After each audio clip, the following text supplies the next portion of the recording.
Muito bem, meu querido amigo, minha querida amiga.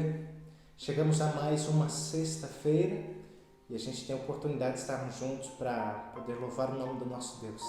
Agradecer por tudo aquilo que se passou, agradecer pelos bons momentos, agradecer pelas bênçãos. Tenho certeza que você também tem a oportunidade de contar as bênçãos vindas dos céus. Nesses últimos dias eu estou pensando bastante sobre o que a gente continua vivendo. Até cheguei a comentar com algumas pessoas. Minha expectativa é que fosse um tempo menor, né? Que a gente não precisasse passar tanto tempo assim separado, né? Nosso prazer é estarmos perto, estarmos juntos, mas em tudo devemos dar graças. A gente tem que aprender a ver o lado bom, o lado positivo de cada coisa. Ainda hoje, enquanto eu conversava com algumas pessoas muito especiais para mim, tive a oportunidade de falar algo que Deus colocou no meu coração. A gente, quando voltar para a vida normal, já não vai mais voltar para o mundo que a gente vivia. A gente vai voltar para um mundo diferente, com pessoas diferentes, com ideias diferentes, com maneiras de agir também bastante diferentes. E eu pergunto, quem você vai ser a partir de então? Será que você vai voltar para os velhos hábitos, velhos costumes, a uma velha vida? Entenda, talvez já não haja mais espaço para sermos quem éramos desde então. O mundo vai nos convidando a mudarmos, a tomarmos uma nova postura, um novo tipo de vida. Eu fiquei pensando sobre a importância da gente viver o testemunho num momento tão marcante como esse. Tem muita gente por aí que está se perguntando o que está acontecendo. Muita gente se perguntando quem realmente está por trás de tudo isso. E dentro de um contexto como esse, a gente percebe que muitas pessoas acabam falando sobre conspirações, sobre seus medos, sobre pavores. Antes de tudo, a gente precisa ter a consciência de que há um Deus por trás de todas as coisas. Há um Deus que rege a história. A gente pode estudar isso. Na nossa última lição de escola sabatina, falamos sobre a história de Daniel. E Daniel já profetizou diversas coisas do tempo do fim. Você sabe muito bem de que nós já vivemos os pés daquela estátua, do capítulo 2. E a gente entende que tudo aquilo que a gente tem assistido faz parte desse cenário também. Mas a gente precisa aprender a olhar para nós, para a nossa vida dentro de um contexto como esse. Em alguns momentos a gente se encontra ou se pega em meio a esses sofrimentos e a gente tem até a tendência de começar a pensar, puxa vida, que triste, que situação complicada, né? E existe o risco de nós acabarmos perdendo o nosso vigor espiritual, risco de nós acabarmos perdendo talvez a empolgação, o ânimo, a fé, mas não pode ser assim.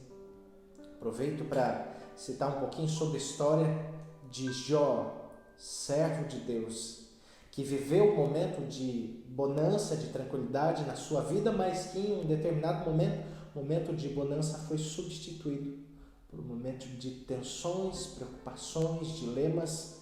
Esse servo de Deus perdeu não simplesmente a saúde, como também todas as suas finanças, como também a sua família, a sua dignidade diante das pessoas.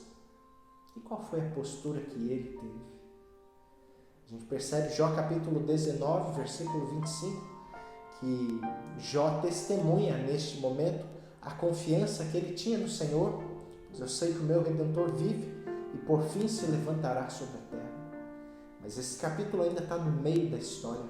Jó ainda tinha muitos sofrimentos a vivenciar até que enfim a história de dores e de lutas viesse ao fim.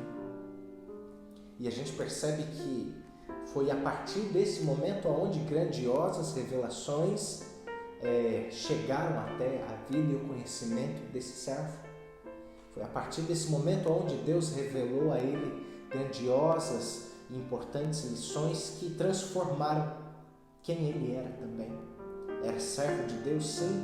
Era um homem fiel, era um homem que buscava servir a Deus. Mas o mais impactante de tudo isso a gente encontra, na verdade, em Jó capítulo 42, versículo 5. Quando, enfim, o sofrimento passa Jó teve a oportunidade de declarar o seguinte, Jó 42, versículo 5. Antes eu te conhecia só por ouvir falar, mas agora eu te vejo com os meus próprios olhos. Talvez até este momento muitos de nós estejamos a viver uma fé de ouvir falar, uma fé de conhecer por ouvir. Mas eu acredito que está chegando um momento onde nós precisaremos descobrir de fato quem é esse Deus. O Deus capaz de nos sustentar em meio às provações. O Deus capaz de nos proteger e nos salvar. O Deus capaz de nos livrar das dores, ou em meio às dores, capaz de nos aliviar os sofrimentos. Quem tem sido esse Deus para você? De que maneira você tem olhado para Ele? A gente precisa aprender a olhar a Deus como nosso Senhor e Salvador. Encontrar nele o refúgio, em meio ao mundo de não refugiados, em meio ao mundo que não sabe para onde ir, a gente sabe para onde a gente pode correr. Que hoje, nessa sexta-feira, você possa correr para os braços do Pai. Ele continua lá, com os braços bem abertos, disposto também a te receber, disposto também a retirar dos seus ombros todo o peso das tensões, dos medos. A gente está recebendo o sábado, que esse sábado seja recebido com alegria também pela sua família. Você aproveite a oportunidade para se colocar diante da presença do Senhor. Feche seus olhos, vamos fazer uma oração. Senhor Deus e bom Pai, nós te agradecemos porque hoje o Senhor nos dá a oportunidade de descobrirmos a Ti como o Senhor verdadeiramente é. Talvez os momentos fáceis da vida acabem não nos dando a oportunidade de descobrir a Tua grandeza, porque talvez nem necessitemos recorrer a Ti com tanta fé, com tanta vontade, mas no momento da tribulação, aí sim, nós somos levados a reconhecer a limitação do ser humano e levados também a reconhecer que só Tu és soberano, só Tu és Deus onipotente.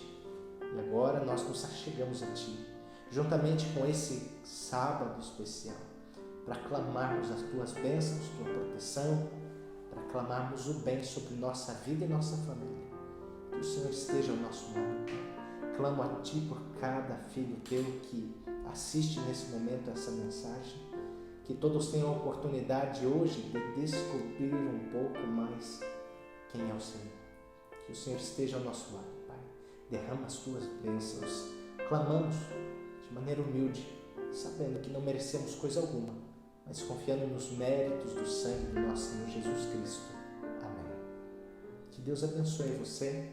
Aproveite as horas do sábado, tenha comunhão com Deus, mas também possa você e sua família agir como testemunhas da bondade do maravilhoso Senhor, seja através do WhatsApp, seja através de Facebook, da internet, mas que de alguma maneira você encontre os meios para ser luz para uma pessoa também.